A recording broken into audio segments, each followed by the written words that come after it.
Sebab itu, PADU dibangunkan menggunakan kepakaran dalaman Kementerian Ekonomi, Jabatan Perangkaan Malaysia dan Jabatan Digital Negara yang sebelum ini dikenali sebagai MAMPU dengan sokongan dan kerjasama pelbagai kementerian, agensi serta kerajaan-kerajaan negeri.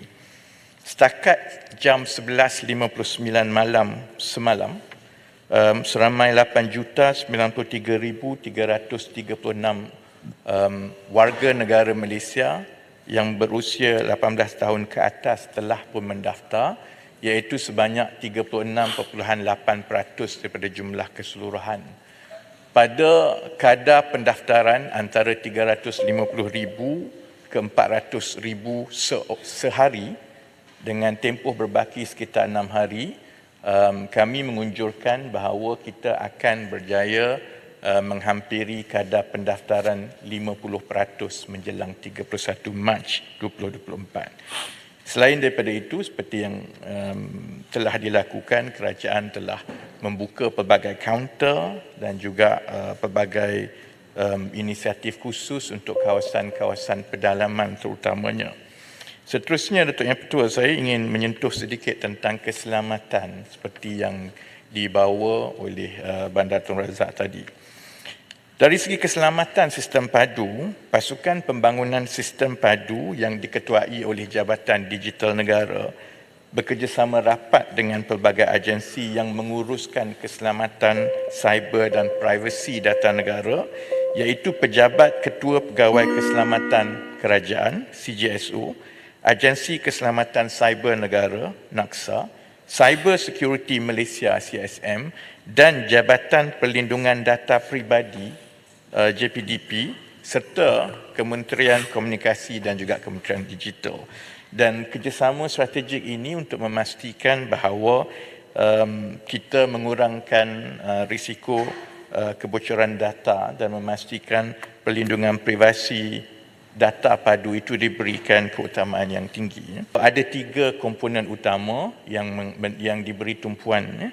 Pertama ialah komponen keselamatan data, melibatkan pelaksanaan kawalan akses capaian serta penyulitan dengan izin encryption. Saya tidak pernah sebut sebelum ini bahawa sebenarnya setiap data yang didaftarkan di PADU adalah encrypted.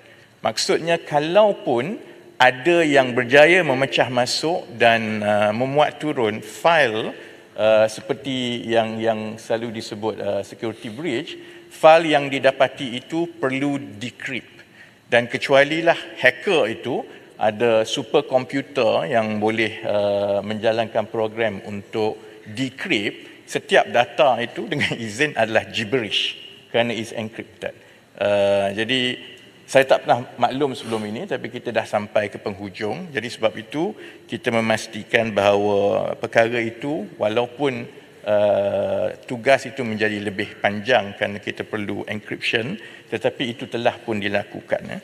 Dari segi keselamatan sistem pula, pematuhan ciri-ciri keselamatan menepati piawaian antarabangsa yang telah ditetapkan di peringkat antarabangsa. Contohnya OWAS Top 10, piawaian daripada National Institute of Standards and Technology dan juga Center for Internet Security.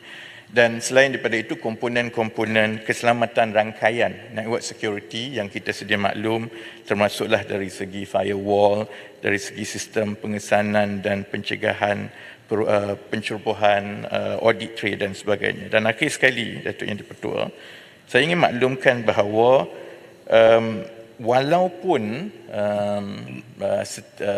rekodnya terutamanya pada bulan yang pertama ada cubaan akses sebanyak lebih 2 juta akses setiap hari, itu semua berjaya dipatahkan dan masih lagi tidak berjaya ditembusi. Sudah tentu ada perkara-perkara yang kita kena imbangi, contohnya sebab itu kita mengadakan geofencing dan kita tidak membenarkan akses daripada luar negara. Kerana setakat ini rekod yang banyak yang cuba akses adalah daripada luar negara, daripada IP ataupun lokasi-lokasi yang kita rasa berisiko. InsyaAllah kaedah yang dinyatakan akan memastikan keselamatan sistem padu daripada penyalahgunaan selain memastikan tiada keciciran berlaku dalam pendaftaran padu. Terima kasih Dato' Yang di-Pertua.